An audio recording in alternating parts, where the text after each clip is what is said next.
Welcome to Channel 24. Joining me now, Austrian warfare analyst, writer Tom Cooper. Tom, it's my pleasure to have you here in our studio.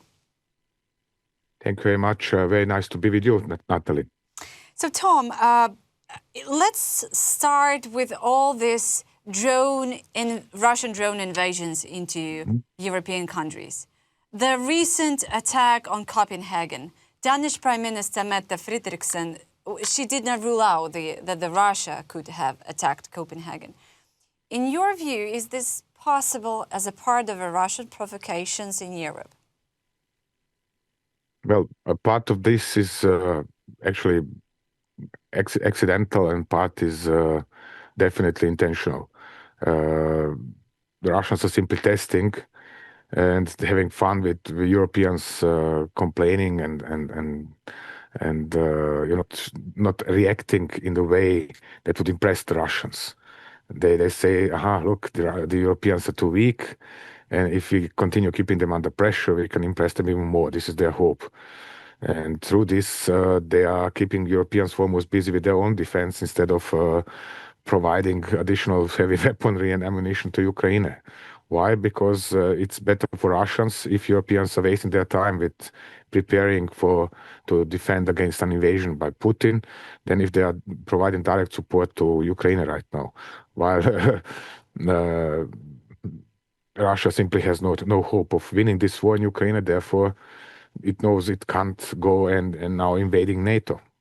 Okay, Tom, I'm sorry for saying that, but if you were Russian and you were in this way were trying and testing, as you said, the European countries' airspace, how would you describe it?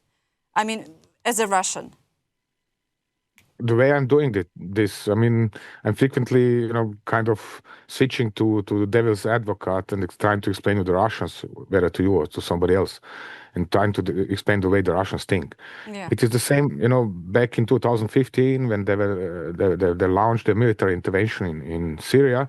The first thing they did was to send their aircraft accidentally sometimes, but sometimes intentionally, into the Turkish airspace, just to check how the Turks are going to react. And when the Turks didn't react to the first 10 such violations of the Turkish airspace, they continued making them. Again, sometimes by accident, other times intentionally.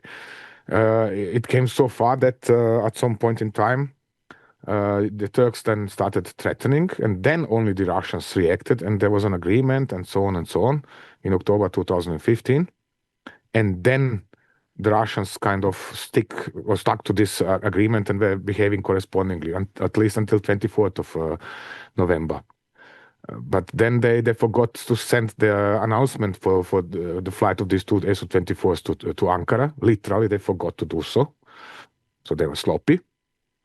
And one of these two was shot down by a Turkish F-16. And what was the reaction? Then the Russians are very upset, and they're threatening Turkey with nuclear bombs and with economic sanctions and whatever else. And NATO did a very stupid mistake back then, and de facto abandoned Turkey, left it on its own to face Russian pressure, until Turkey de facto apologized for Russian violation of its own airspace and for reacting to this violation. If NATO, if Europe permits things of this kind, this kind of Russian actions, whether intentional or not, then the same is going to happen here again. The Russians are going to continue provoking, probably until there is some kind of an incident involving one of the civilian airplanes underway over the Baltic Sea. And then there's going to be a drama and whatever else. But, it's fine for them because, again, it is distracting Europe from supporting Ukraine. That's the problem. You think that's the main reason? Just Yes. to rearm for themselves, I mean European countries, rather than just to help Ukraine? Look, if you check the news of the last, let's say, 2 or 3 weeks, Denmark is spending so much money for import of US weaponry for Ukraine and for itself. Germany is about to spend 100 billion for buying whatever weaponry, okay, some of this from the United States, but rest from Europe, and all of it, most of it for itself, plus some other additional weaponry from the United States for Ukraine, and so on and so on. And so it goes through all the countries that are NATO, EU, and NATO members. So everybody is rearming. But most of this money is spent for own defense. So relatively small part is actually sent forwarded to Ukraine. And that is fine for the Russians that way. And they want to keep it that way. Why? Because the less NATO sends to Ukraine, the better for Russia. As simple as that. But why rich European countries cannot afford themselves to help Ukraine, to help themselves? It's quite affordable, Tom. Of course it's affordable, but you have to understand that one can't taxate the super rich, the wealthy people here in Europe, in the West in general. One can't taxate Bezos and Amazon, one can't taxate Tesla and so on. No, because of this, we do not have enough money. Our states do not, our countries, nations, governments do not have enough money. Therefore, we have to save everywhere. It's a terrible, terrible situation. We have to cut expenses for public security, for schooling, for health, and so on. No. This is all too high and too much. We are spending too much in these regards. Therefore, we have to cut spending in these regards instead of taxing the rich, where there are billions. I mean, take Austria. At the same time, the Austrian government is cutting all the possible spending for schooling and the health system. The banks, all the Austrian banks together, have some profit of 20 to 30 billions a year. But nobody comes to the idea to taxate them. And then these same banks are bribing the government in order to administer in that fashion. And this is how it works everywhere else. And the poorer people, or the middle shift, they are taxated ever more. At the same time, the rich can get away with everything they want, no problem. Of course, I owe the state 100 million in taxes. Oh, let's negotiate about this. They are certainly going to decrease this to 50, 60 million, no problem. This is how it works. That is where we have a problem, that our governments explain that they don't have money. Although the money is here. There is more money than ever before available, because the economies are booming, actually, despite economic crisis and problems caused by Trump and his tariffs and similar ideas. So actually there is enough money, but it is not where it matters, not where it is necessary. Therefore, we are not spending enough money for defense either. Yeah, and additionally to all this interruption into European airspaces, Russian propaganda is also working very well. Of course. We are ignoring this. This is free speech. If you do something against Russian propaganda or Trumpist propaganda, then you are curbing the free speech. You are intolerant, and whatever else, which is nonsense. Who sane would have left Nazis in Second World War spread their propaganda in the United States or in Great Britain? Nobody. It wouldn't have been tolerated. It wasn't tolerated. It was curbed, cut off, and that's it. I do not understand why is it tolerated nowadays in the West. Yeah, and by the way, have you heard this pro-Ukrainian speech of American president at the UN General Assembly? Why he so rapidly changed his rhetoric towards Ukraine? Well, it was quite pro-Ukrainian statement, and in the General Assembly in New York, and after the meeting with the Ukrainian President Zelensky. And you were like, okay, is that a good sign, or it's nothing and we don't have to? It's absolutely nothing. Sorry to interrupt you. It's absolutely nothing. I'm not paying attention about Trump anymore, because for Trump, there is only one person or one agenda that matters, and that is Trump. And how much money can he stuff into his pockets? Nothing else matters. Of course, in order to enrich himself, he needs to enrich also different bodies who are at least as rich, if not richer than he is. So what he is doing is acting into their pockets, so they can support him. And they can afford buying CNN or whatever other TV stations. So they control even more of the media in the United States. So they can spread his message or his narrative, and that is fine. This is the only thing that matters to him. Of course, Some are now going to say, no, but wait, it is not only this, it is also so that the United States defense sector needs the combat experience from Ukraine, and they have realized this. Yes, okay, fine, but are they buying this in big style? I don't see this. And where is his minerals treaty, which was so endlessly important in February and March, when he was kicking Zelensky around the White House the way he wanted, like a little kid? Nowhere. Is there any kind of big U.S. investment now into the Ukrainian mineral industry? No, there is none. So it is all babbling, for the next 5 minutes.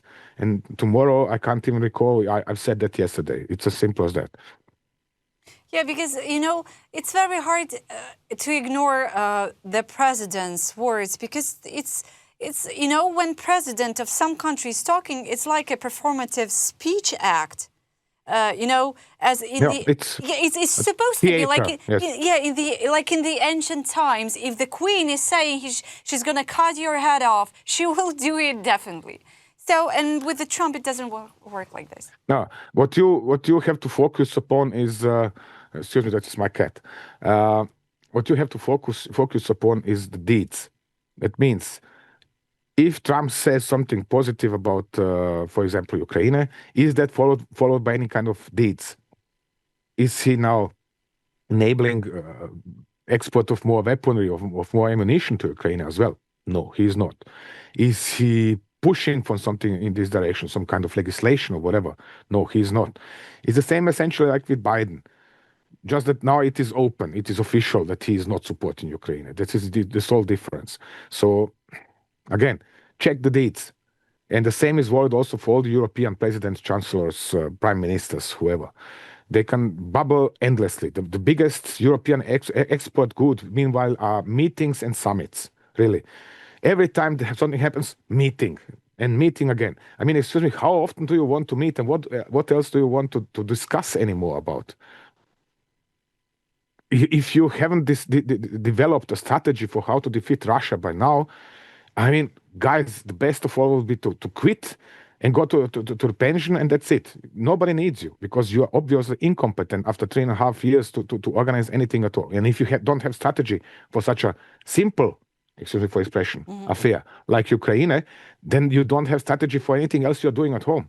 Then you don't have strategy for developing the military industry or working it up. You don't have strategy for even for healthcare and whatever else you need to do at home. And they don't have strategies for anything. This is just babbling and theatralistic, nothing else. And also, I've just saw on Telegram that Russian propagandists are spreading claims that Europeans are allegedly moving troops to the border with Moldova and preparing some actions against Transnistria. What is the message? What is the message?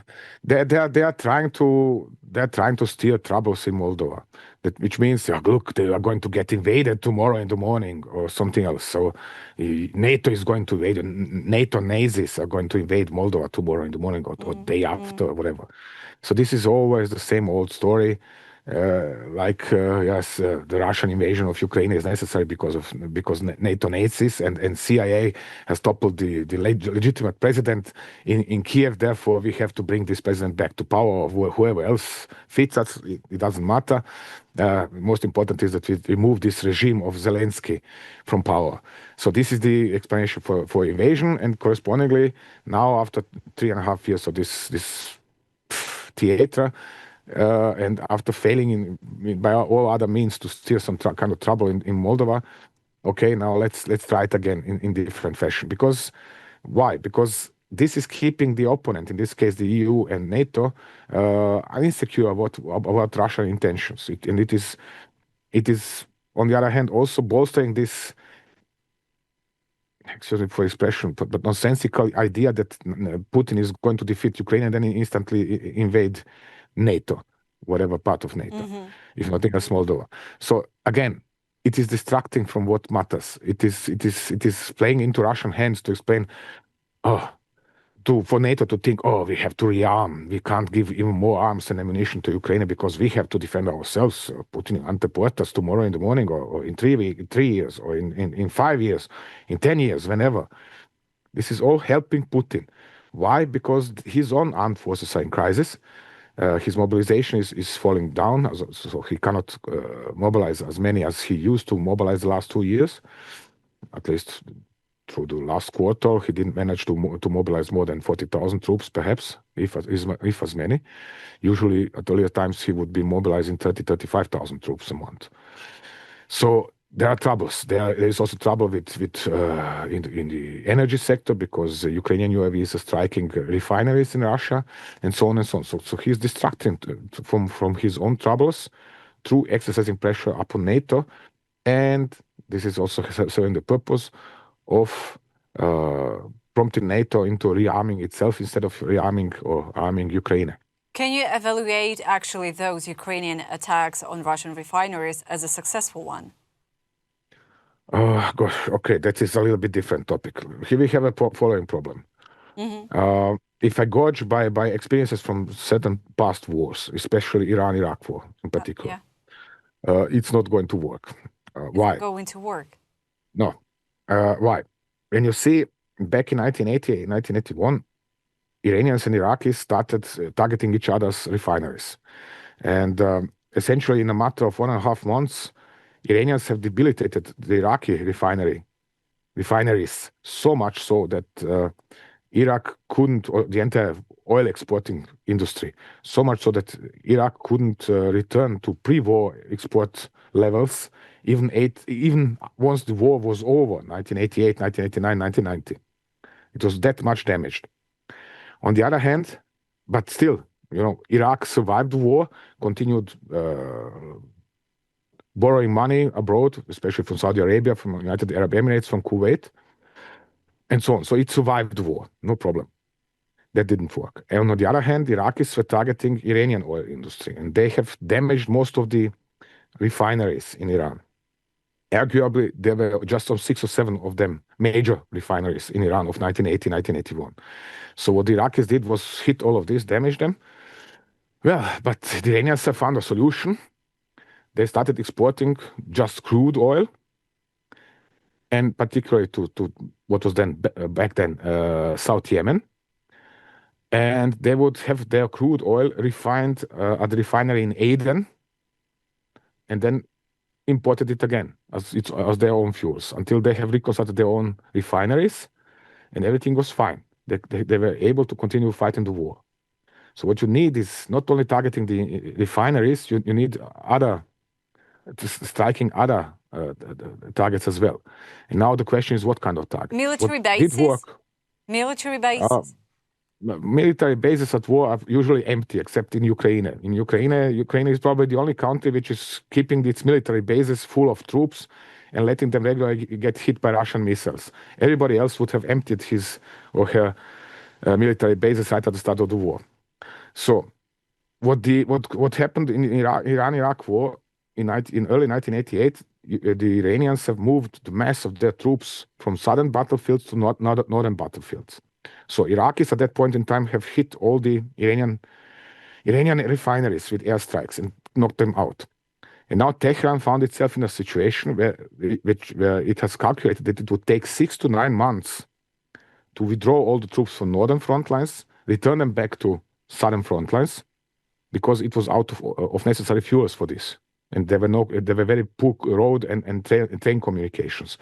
And this was one of the contributing factors why Tehran then accepted a UN-mediated ceasefire with Iraq. So theoretically, you could hope Ukraine to achieve something similar. It means striking the Russian refineries so hard and so often that the cumulative effect would be to completely cut off the ability of the Russians to refine oil at home. Yes. That would force, but the problem is that would force them to stop manufacturing or refining oil at home. On the other hand, they would start exporting crude oil only, which sounds nice because they are earning a lot less if exporting crude oil only.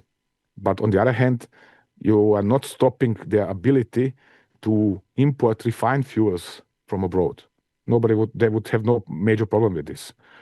At least in best case, let's say this way, for Russia, they would build a few pipelines in 1 or 2 years and replace this refining capacity lost at home through refining whether in China or somewhere else, or India, who knows where. So this is actually something with uncertain outcome. Perhaps it works, perhaps it's not going to work. What is certainly not working is this Ukrainian practice of striking refineries this week, then striking something else, factories next week, then striking military targets the week after. Oh yes, and then let's strike the refineries again. This is not working. Why is it not working? Because refineries are huge facilities. If you strike them irregularly, if you do not strike them regularly, then you are giving Russians enough time to repair them. Okay, the Russians do not have it easy to find spare parts for them, especially because the mass of such spare parts is manufactured, for example, in Canada, in United States, in Europe, and so on. So it is not easy to repair them, but they are still finding the way to repair them. If nothing else, they are buying poor quality parts from China or from Indonesia or whatever. So you are not sure that this is working with refineries. And it is even less sure that it is going to work if you then, in between of striking refineries, go striking different factories, because you are dissipating your effort. So what is necessary is to focus and say, okay, and now 2 months of systematic strike on Russian refineries. And then let's see what is the result of this. But we haven't seen such an effort yet. We have seen last year the same, striking. Yeah, beautiful, nice, refinery, boom. But then a few days later, they're turning, refocusing on factories or different other materials. What was the result? Nothing. So now they have started targeting refineries again. Beautiful. The refineries are blowing up. Perfect. Fantastic. Also very good PR for Ukraine. No doubt about this. But if you do not continue this, if you start restriking now factories or whatever else, you are going to end the same way like the last year. And here we are again. This is what is currently happening. Well, Tom, I'm sure the Ukrainian army will be so happy to strike the Kremlin instead of the refineries. But if you strike Kremlin, you're going to waste lots of UAVs and missiles and achieve nothing except play into Putin's hands. Because don't forget that Putin, thanks to the wonderful, civilized, noble West, Putin has meanwhile 2/3 of the third world, so-called third world, southern hemisphere, eastern hemisphere, on his side. He has China in his back. He has Indians at least as allies or friends or good customers. He has Brazil as interested customer, potential customer, South Africa, and so on and so on. So this is not something one should be taking easily. While the West is degenerating on its own design, because profit is more important than surviving times like this. So if Ukraine now starts striking Kremlin, which it could hit Kremlin this night without any particular problems. The only thing you would do would be to play into Putin's hands. Oh, look, this Nazi terrorist down there in Kiev. This is what Russia is facing. We have to stop this somehow. So this would be counterproductive. You don't want this to happen, because it would play straight into his hands. Correspondingly, focus on something like whether this is the Russian oil exporting capability, or okay, if you have to keep on targeting refineries, perhaps it's going to be effective in the end, who knows. But don't start targeting symbolic or whatever, pointless targets which are not directly related to the war effort. Oil industry is so-called dual purpose kind of target, and this is making sense to target. But striking Kremlin, this is actually just symbolic and making no sense in terms of fighting a war. You're not going to win a war by striking Kremlin. Oh, this is so hard to understand for me, to be honest. Is someone in Europe is saying loud that to Ukrainian army, like, do not attack the Kremlin because of some ideas? Yes. I don't know, but I hope at least there is enough sanity in Kiev to come to this conclusion on their own. So far, I haven't seen that much of it, but well, at least they didn't strike Kremlin. The principal problem in Ukraine is that your government does not have a plan. It has no strategy. It should be working on developing a plan to disunite, to break up this Russian Federation. It has no such idea, because this is what would affect promptly Russia to stop the war in Ukraine. Because if it is facing 10 or 15 different internal troubles at the same time, then it cannot continue fighting in Ukraine. But there are no such ideas. Then your general staff is not even good in studying the combat experiences of own troops at the front lines. Why? Because it's busy with commanding these troops instead. While its actual job would be to collect the reports, study them in more serious fashion, objectively, draw lessons, what is good, what tactics is okay, what weaponry is okay, what is effective, what is not effective, what commanders are effective, and there we come to the problem. This was then exposed the fact that 24 commanders, especially at the top, are absolutely useless, even counterproductive, if not traitors. And then you have a major problem, because these commanders do not want this to happen. Therefore, general staff is not doing its job. You see? And then you're turning in circles. Zelensky needs win, not strategy, a war-winning strategy, but he needs a win. The Air Force needs flashy photographs and videos of F-16s and Mirages shooting down UAVs to show it is doing something, under apostrophes, and so on and so on. But nobody has an idea how to defeat the Russians. Do you have an idea? Well, I said, steer trouble inside Russia, cause them trouble inside, because this is the only way you can defeat Russia, is to sow disunity. There are, for example, Chechens. Chechens are not united. It is not like Kadyrov is now controlling all of the Chechens. He's controlling actually a minority which is well paid by Putin. Why is this not exploited? I don't know. Then you have, or actually I do know, but this is a different topic. Or actually it is a related topic. Where is the problem? The EU and USA do not want Russia to fall apart, Russia Federation to fall apart. They want to keep it together. Why? Because it's simpler. This is a historic matter of fact. It's simpler to negotiate with dictators. If you have a dictatorship in charge of some country, you have just one point of contact you need to approach in order to enter that market. And that's the point with all of this. Imagine democracy, under apostrophes, breaking out in Russia tomorrow in the morning. But this is an absolute anathema for majority of Western governments, and especially people who are bribing them to administer in their interest. Why? Because if you have democracy, then local people are thinking their own interest, and they have a voice. They can say, hey, hello, it is against our interest for you to let American corporations or European corporations come to, or banks or whatever, come to Russia or to Ukraine and to do business here and establish themselves in dominating position, which they can't do because they're so rich. No. So better, it's much more favorable for Western higher national interest to have a dictator in charge, whether it's in Russia or in China, in all of the Middle East, anywhere. It doesn't matter. Dictators are best for business. It's as simple as that. And therefore, nobody has an interest in Russia falling apart. And therefore, nobody comes to the idea, at most it's the Finnish, who is the prime minister or somebody, has mentioned these ideas a few days ago. Sow disunity within Russia, cause internal unrest, cause them problems, demonstrations against Putin, and so on and so on. You can also monitor all the time. For 3.5 years, Russian army is weakened and is getting weaker and weaker, lacking tanks, lacking artillery, using obsolete pieces, and so on. But who is growing stronger? Rosguardia, Putin's own Pasdaran, so to say, Islamic God of Putin. They are meanwhile operating armored units and so on and so on. So they are getting stronger and stronger. And they're responsible only to Putin. Why? Because Rosguardia is responsible to keep his regime alive. So his actual concern is not so much losing war in Ukraine, but what happens if he does so, if he loses that war, what happens in Russia, and the unity of this federation.